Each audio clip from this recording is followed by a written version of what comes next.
I think that a lot of people don't understand that it's all of the challenges and struggles that's going to make them, it's either going to make or break them. Every time I feel stressed or under pressure, I get excited. I hate to not be stressed. I wake up and I'm like, everything's fucked. Good. Yes. Like, that's just how I am, right? But it's how you adopt, it's how you look at the problems and how you use them to fuel you. So the question was, what's the problem for the average man today? What's the biggest problem? I think there's a whole host of problems. But what you have to do is frame it inside of your mind and understand that all of those problems are going to allow you, give you the fuel and the unlimited motivation that you need to become a successful and beautiful individual if you frame it in the right way. If you take a man and give him a life shielded from problems and he never has any to face, I guarantee you he's terrible at being a man. The best men in the world have gone through shit. That's why women love scars, because it didn't kill you. That's the whole point of it, right? So the best thing you can do as a man is look and go, okay, this is hard, this is hard, this is hard, this is hard. I feel negative because these are all so difficult. I'm struggling with X, Y, Z. Let me internalize all of that and turn it into a superpower. Let me become genuinely uncomfortable with my situation in life and go and fix things. Because like I said, the universe is absolutely and utterly very giving. And if you truly hated being in the position you were in, you wouldn't be there. I'm ready to kill. I don't do this for fun. This is not sport to me. I don't enjoy it. I hate training. I hate fighting. This is war. I was born for this. I have no choice. I'm in here to kill. That's it. Pain. That's all I know.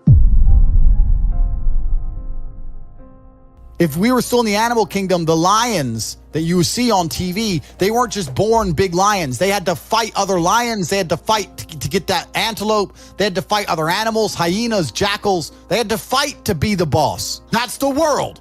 The world has become exceptionally easy for a lot of men. It used to be a different place. Most men were cannon fodder. Most of us would have ended up in wars, dying for fucking no reason. Damn. Now we don't have to do that. So because we don't have to do that, men think it's okay to just become comfortable now. You're not supposed to be comfortable. You were never evolved to be comfortable. You're supposed to be uncomfortable. Right. And if you find to make yourself uncomfortable constructively, it's very easy to be anything you want. We're living in a comfortable world now where people think, oh, it doesn't matter. It doesn't matter. But you know what? To some degree, it does matter. It does matter. And I'll tell you who it matters to. It matters to your soul and it matters to God. I think we're here to struggle and to learn. I don't think we're here to be happy. That's why when we keep going back to the happy argument, I've always found that kind of frustrating and annoying. Yeah. When someone goes, oh, but I want to be happy. Why?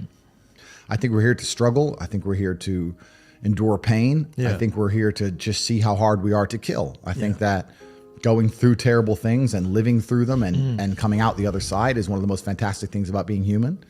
I think that it's almost like once you understand what life is really about, there's no emotion which isn't enjoyable. The only emotional state which can be seen as detrimental is feeling nothing at all. But if you're sitting at home and you're feeling truly heartbroken, at least you're feeling something, right? And I think that's the whole part of being human. I think we're here to struggle. I think we're here to go through pain. That's so I wake up each day and go, what can I attack? What problem can I solve? And look at history. Why did Genghis Khan wake up and want to conquer the whole world? Why did Napoleon conquer the world? Why did Alexander the Great conquer the world? You just wake up and just say, give me this, give me that. I want all of it. I need to, there's an army there. They're really big. We're better. It's intrinsic. Yeah. You need to go and conquer. That's the purpose of life. I believe that the most important thing you can do as a man is to gain control of your own, is to gain control of your mind. Once you have control of your mind, life is so ridiculously easy. It's so ridiculously easy.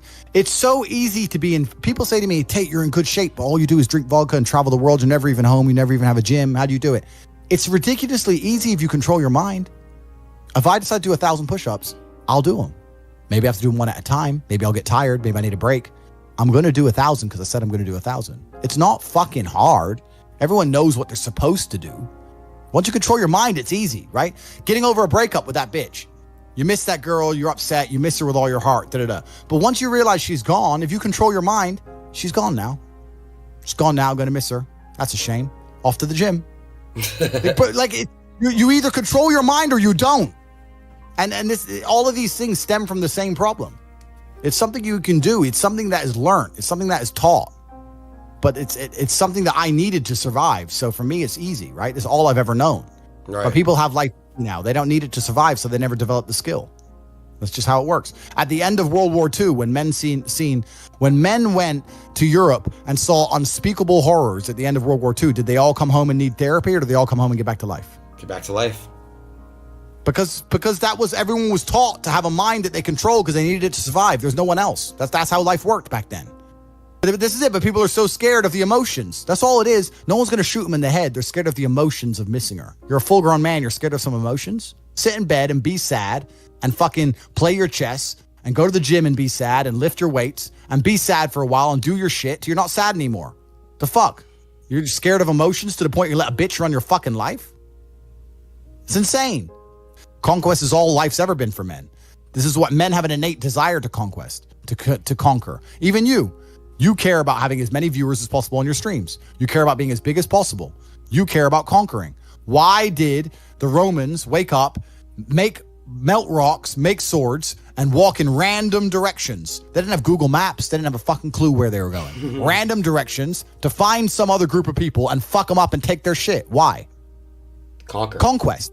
This is a conquer. Why did Genghis Khan ride his ass from Mongolia all the way to fucking Vienna? It's a long way. Why? Conquer. Men are born with this innate desire to conquer. It's inside of us. They're trying to suppress it. They're trying to distract it away from you, tell you that you're wrong. You're toxically masculine. You shouldn't want to conquer. You should want to sit at home and be tolerant. No, you shouldn't. You should want to conquer shit. Only thing that's going to make you intrinsically happy is conquest. Nothing else. If you're depressed, it's because you don't conquer shit. Conquer something. Get up and do it. It doesn't have to be a negative at all. You can do it in a very, very positive way. You can have a positive impact on the world. I like to think that my impact on the world's been positive. I've conquered the whole fucking internet, and I've done it in a positive way. I'm helping the world. Maybe my enemies, maybe the Matrix doesn't like me, but there's young men who are watching every single one of my videos whose lives are changing. So conquest can be a very positive thing. So I'm here on the internet conquering the internet because I've decided to, because that's my hobby. Because I don't do anything degenerate. I don't take drugs. I don't gamble anymore. I used to gamble a bit, bored of it. Don't gamble. Don't take drugs. I drink sometimes, but it's really not a big deal for me. I don't like to drink too much. Pussy's great, but how much of it do you really need? I have enough. So what the fuck else is there to do? Drive cars and conquer the internet. There's nothing else to do. That's it. So my organization, the War Room, is already, I would vouch, as one of the top 5 most important and powerful organizations on the planet. Within 10 years, we will be the most powerful organization on the planet. I can't even tell you here in public that you will not believe the influence we have. You will not believe the organizations we have infiltrated. You would not believe it if I fucking told you. I'm going to run the most powerful closed circuit organization on the fucking planet. It's going to be mine, and I'm going to conquer Earth. And I'm going to have 20 sons from 10 supermodels, and I'm going to die. And there's going to be 20 Andrew Tates watching my old videos, continuing the legacy. This is what I'm going to do for my bloodline. I'm going to conquer fucking Earth. Goals are something you put on the wall to motivate yourself, right? Right. Goals are motivating. So if you want to buy a car, you put the car on the wall and it motivates you to go to work to get the car. So that's a goal. Goals are for motivation. I don't work on motivation. I work on discipline. So I don't have a set goal. I just get up and do what I know I'm supposed to do. I don't work to try and afford that car. I work because I'm supposed to work.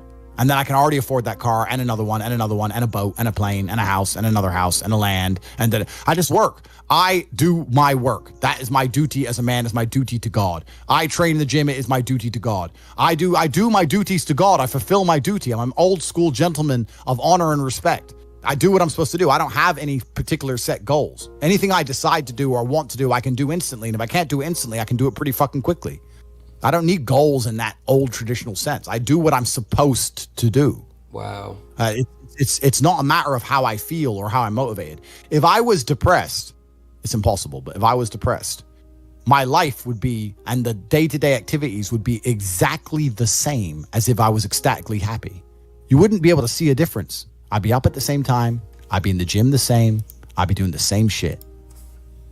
Those are my duties my duties to God. How I feel has nothing to do with it. Completely unrelated. How I feel is unrelated to my duties to God. They don't change based on how I feel. They're the same. And they will be completed because I refuse to fail God or my bloodline. That's amazing. I'm telling you. There's how many people in this stream? 188,000, 168,000, whatever. You could take 150,000 of these people and travel back in time and stand them in front of their ancestors. And their ancestors who fought fucking saber-toothed tigers or escaped the Mongol hordes or managed to dodge bombs in the Second World War. All the shit they went through just for this fucking cretin to be born. And to look at him, look at who he is, listen to his life story, listen to what he does on a day-to-day basis, and they would feel nothing but fucking shame.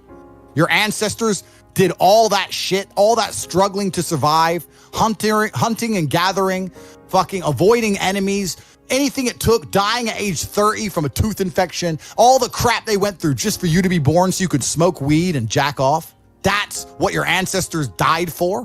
That's what they worked so hard for. That's who you are. That's the end of your fucking bloodline. Do you feel no shame? It's fucking shameful. My ancestors will look at me and think everything we went through was fucking worth it. Your ancestors will look at most of these people, their ancestors look at them and feel nothing but fucking disgust. It's fucking true. It's disgusting. And they should look in the mirror, look deep in their own eyes and say, yes, I'm fucking disgusting. I can change this. That's the beauty about being a man. If you're disgusting, you can change it. That's the beauty. There's nothing stopping you changing it. You're right. But you must accept it. You must accept it first. Most of these people, what they do is they hang around with other disgusting people, and then they're a little group of disgusting people, and they think, well, I'm not disgusting, everyone's disgusting, and this is normal, and it's normal to be a fucking jerk off. Not in my world, it isn't. This is when I was making jokes earlier about predators and prey. In my world, I'm in a world of predators. It's not normal to be a fucking jerk off in my world. As good as I am, I still push myself to the limit every single fucking day. I have every single thing a man could possibly want. I'm still pushing myself. This is your prerogative as a man. But you need to be instilled with a sense of duty to your bloodline. You must want it. You need to want it deep inside your soul. I can't die as anything less than emperor.